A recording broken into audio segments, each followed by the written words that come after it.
Captain Marvel had a $455 million opening weekend, and as I'm recording this right now, she is steadily cruising towards that $1 billion worldwide mark. Folks, that far exceeds even the most optimistic projections, and I'd like to explore that because I'm a pop marketer, and that's, I feel, what I should do. On today's Pop 100, we're talking about the MCU's Captain Marvel. How did Marvel and Disney accomplish this grand feat? And what can marketers take from this? Also, how Marvel is using their cinematic universe building skills to evolve the marketing around their films. Okay, first off, I am not a movie critic, and this is not the place for that. What I talk about here is the marketing of the films. How can we as marketers read these texts and dissect how Marvel brings ideas to life, therefore hopefully helping us make our own content resonate with our audiences more? In the case of Captain Marvel, the context of this release plays a large part in success. There was a lot of anticipation for this film. That anticipation has been growing steadily within the MCU fan base for years now. It's been the call for a female character to lead a film. And after DC released the very successful Wonder Woman in 2017, all eyes turned to Marvel Cinematic Universe to see how they would move forward. Marvel decided to proceed with a character brand spanking new to the MCU, the cosmic-powered Air Force pilot Sarah Danvers, or as we know her now, Captain Marvel. While researching the marketing campaign for this film, there were a few observations that really stood out for me. I'm going to talk about 3 of those for you today in a little bit more depth. The first one is that in 2019, noise does not equal size. As no-brainer as it sounds, a successful superhero film starring a strong female lead is a new idea. It's not the first that has happened, but it is for the MCU. This is their first in the last 10 years or 11 years that they've been going. And sad to say, there was some loud criticism for this film. There was a small but extremely vocal group of individuals who had politicized this film and the ideas within it. It actually got bad enough that days before opening night, a concentrated effort was made on the Rotten Tomatoes audience score rating to tank those reviews prematurely, causing Rotten Tomatoes to actually change the rules around pre-release reviews. Yeah, those pre-release reviews can have a lot to do with the movie's opening weekend, and opening weekend is an extremely important moment that has a lot to do with the movie's success.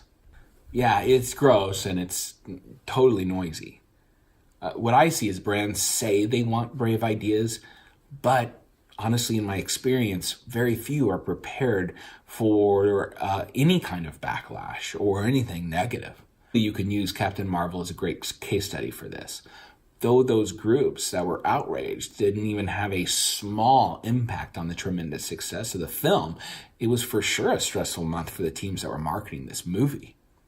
In hindsight, it's clear that that's the case. But in the fog of war and in the moment of creating something and putting it out into the world, are you prepared to take on trolls?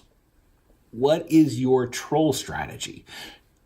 Are you going to feed the trolls? Are you going to pretend they aren't there? These are things that as a team you need to take care of before it happens so that when it's happening, you can be very strong and brave with how you respond to that. Okay, number 2 is nostalgic with a purpose. Captain Marvel is set in the 1990s, something I'm very familiar with. It's a key part of the plot, but it also does another job in how the film brings in new audiences. An insight from my good friend and fellow pop marketer John Kreisberg is the secret to audience building is giving fans a reason to bring someone else. In this case, a parent that grew up in the 90s, like me, wants to share this experience with their children. And the kids are just there to see Captain Marvel plasma through spaceships, but it doesn't matter. It's something they know, the parents know, and are familiar with, and something that they feel safe in revisiting and sharing with their children. If you're a brand that wants to use nostalgia, awesome, great. But do me a favor and make sure that you're asking yourself why. What's the purpose? What's the doorway that it opens for you? Make sure that it serves purpose beyond just the skin-deep observation that people we want to buy product X probably watched a show and liked this thing as a kid. Okay, number 3. I'm saying it right here. Stan Lee is the patron saint of universe building. I brought this up in the Stan Lee episode, but Captain Marvel is such a perfect example of this notion that I couldn't help myself. All right, so if Pixar is the top of the top in storytelling itself, Marvel has brought into the party in the last decade a masterclass of building a true connected and cinematic universe. And this has allowed them a ton of upgraded marketing superpowers that before now weren't even known. You see, I'd argue that Captain Marvel's main source of marketing didn't come from a rad 90s themed website or millions of dollars they spent on the Super Bowl trailer, but instead was embedded within Avengers Infinity War movie itself. You see, they built the anticipation for this unknown character right into the center of their most popular and energy-filled property. They made a new character that we've never met the key and the center to solving that bummer of an ending that we got with Infinity War. You see, the post-credit scene becomes a teaser, a trailer, a bridge to something new. So do you want to catch the whole story? Of course. Cool, go over and buy this new movie that you know nothing about. You only believe it's important because Marvel straight up just said it was. And it was key to understanding how Endgame will play out. It's a genius move, but something that Marvel's been doing in comics for decades. They lead audiences to new comics by incorporating those new comics and characters into large story plots that a ton of people are reading as a springboard for them. And now Avengers Endgame will come out mere weeks after Captain Marvel release. So I'd argue again that the entire movie of Captain Marvel also acts as a giant advertising for their next movie, Endgame.